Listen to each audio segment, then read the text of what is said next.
couple of days after the race at Kyalami, it was Oscars night, and Johnny Carson presided as family comedy drama Terms of Endearment was the big winner with 5 wins from 11 nominations, including Best Picture, Best Director and Best Actress, with Robert Duvall picking up the Best Actor statuette for his starring role in country music drama Tender Mercies.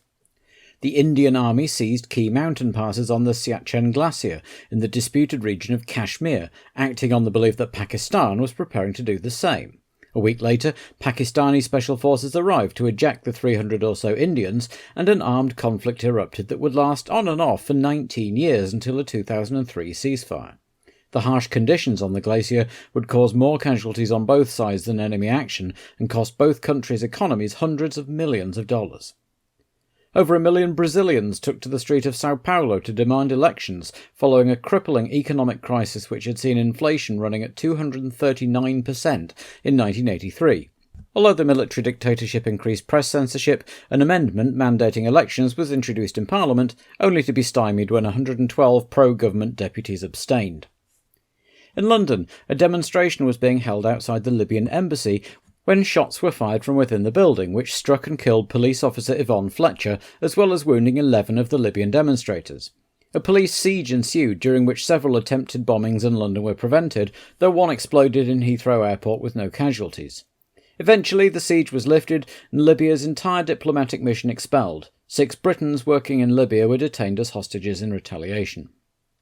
Australia officially replaced God Save the Queen as its national anthem with Advance Australia Fair, a song written in 1878 and chosen in a national plebiscite in 1976.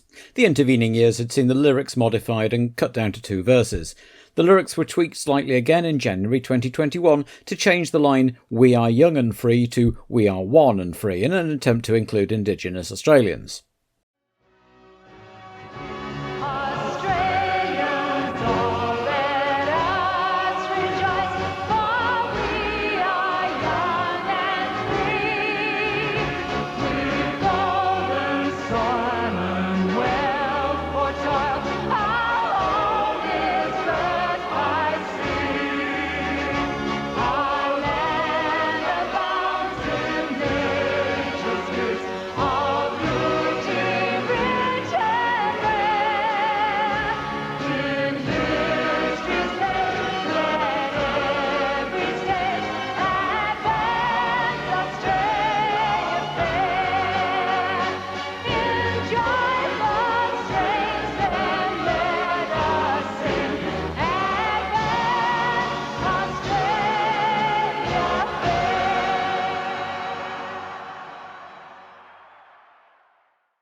It had been a busy couple of weeks, and the same applied for the Formula One teams too, having to return from South Africa, repair or rebuild in some cases their chassis, then load everything into transporters and head to the Zolder circuit in Belgium. The previous year's Belgian Grand Prix at Spa-Francorchamps had been a roaring success, and there were mixed feelings about returning to Zolder. It was a popular circuit and had hosted the race since the early 70s, and was a tricky technical challenge for drivers and machinery alike. On the other hand, the scenery seemed a trifle drab after the rolling Ardennes, and it was difficult to forget that the last 2 races here, in 1981 and 82, had resulted in the deaths of Zella mechanic Giovanni Amadeo and the immensely popular Gilles Villeneuve, respectively. But Formula One has never been particularly sentimental, and the circuit owners had poured billions of Belgian francs onto the place over the last decade or so back to Zolder the race came. Perhaps some hopefully suggested both tracks could stay on the calendar in future, with a Grand Prix de Belgique at Spa and a Grote Prijs van België at Zolder. Everyone, at least, was happy to see Pier Carlo Ginzani back in the cockpit, wearing his usual easy smile and not looking too much the worse for wear after his horrific shunt in Kyalami. The Ozella factory had built him a new FA1F, and Alfa Romeo supplied a replacement V8 turbo engine, so he was ready to go. Arrows had built 2 new A7 chassis with BMW turbo power, and both were assigned to Thierry Boutsen for his home race, one for testing on Friday and one for qualifying in the race, while Sierra persevered with the old Cosworth-powered A6. Tyrrell had the same machinery, but Beloff's car was now adorned with a stripe in his German black, red and gold colours, courtesy of steak restaurant chain Moredo, which had signed a personal sponsorship deal with him. And Spirit had returned to the all-white colouring they'd used in pre-season testing instead of the red they'd sported in Brazil and South Africa. Brabham, meanwhile, were running a special lightweight version of the BT-53 in the hopes of reducing the strain on the engine and turbo and saving fuel into the bargain. But if most of the other teams were using familiar equipment, their engines were acting as if they'd never run before, with TAG, BMW, Honda and Hart engines all detonating at various stages of Friday and Saturday. The Porsche technicians carefully rebuilt Lauda's engine on Saturday night, fired it up in the wee small hours of Sunday morning, only for it to go bang again. As James Hunt put it in the BBC commentary, he'd talked to all the teams, and the only ones who seemed confident of anything were the Alfa Romeo team, who were confident they'd run out of fuel. Ferrari and the Renault users were having no such problems, and whatever was wrong with the red cars in South Africa seemed to have been fixed, and Michele Alboreto was able to use his to take his first career pole position, with teammate Arnoux alongside, half a second in arrears. Rosberg, still apparently unhappy with his car, could apparently still drive it quickly, and was third alongside Warwick, with De Angelis and an excellent Winkelhock on row 3. Championship leader Prost could only manage 8th, just ahead of Piquet, with Tambay back in 12th and Lauda 14th.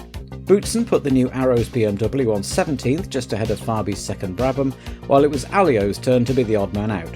Sadly for Philippe, circumstances didn't intervene to allow him to start, so he would be the first driver this year to actually fail to qualify for a race. Before the cars left the pit for the grid on Sunday, FISA arranged a little parade of the top 6 in the championship table in their race cars.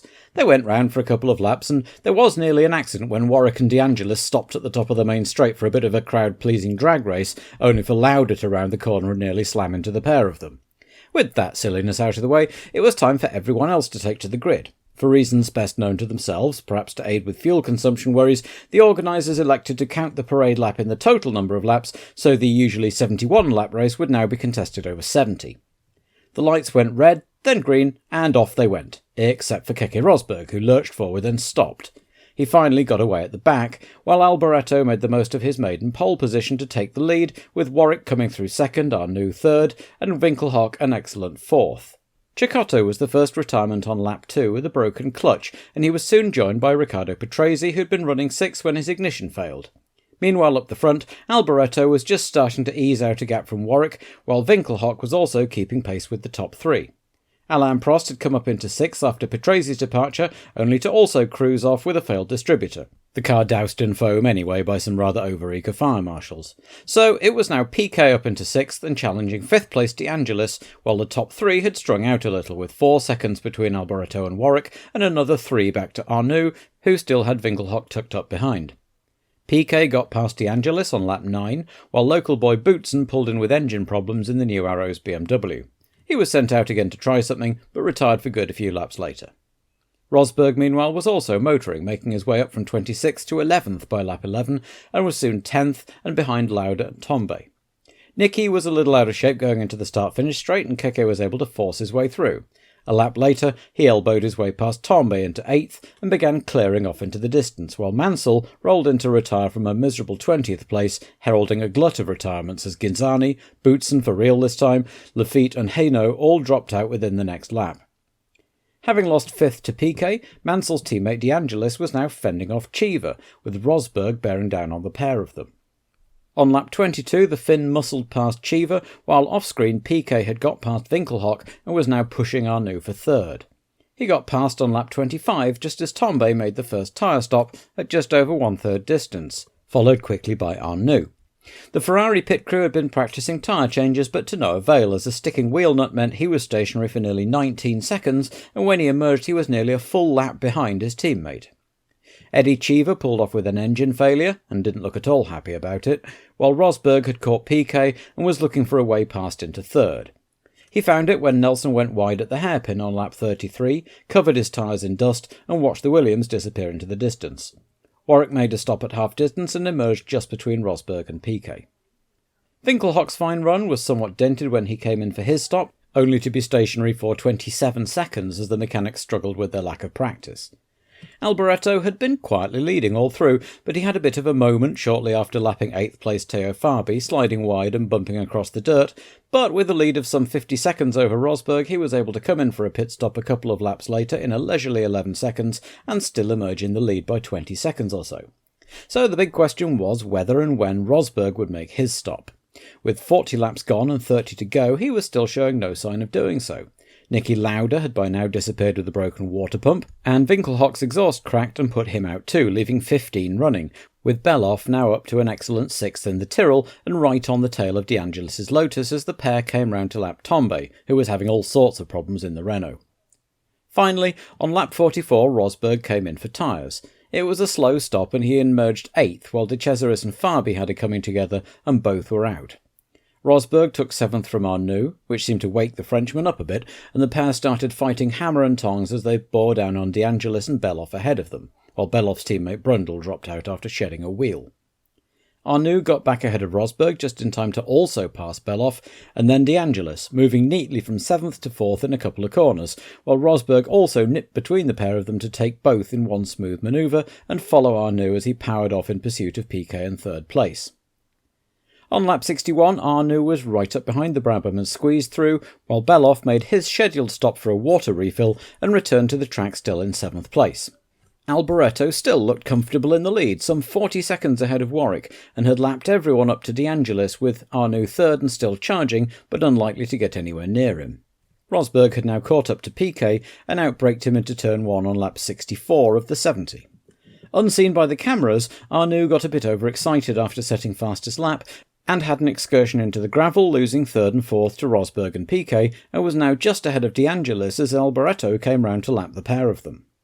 With just 2 laps to go, Piquet's BMW expired smokily, promoting Arnoux back to 4th and Beloff up into the points, and then, as Alboreto cruised serenely home for his first win for Ferrari, followed home by Derek Warwick, Keke Rosberg spluttered to a halt out of fuel on the last lap. Arnoux drove by to take 3rd place, but because Rosberg had already lapped De Angelis, he was still qualified 4th, with the Lotus 5th and Stefan Beloff taking his first career point in 6th. Senna, Tombe and Sura were next up, Piquet was classified 10th, and Palmer, the last classified finisher, 6 laps adrift in the Ram. Alboreto's win was the first by an Italian driver in a Ferrari since Ludovico Scarfiotti won the 1966 Italian Grand Prix, and along with Arnoux' 3rd place, Ferrari had definitely put their shaky start to the season behind them, just in time for a bumper crowd to be expected at the San Marino Grand Prix in a week's time.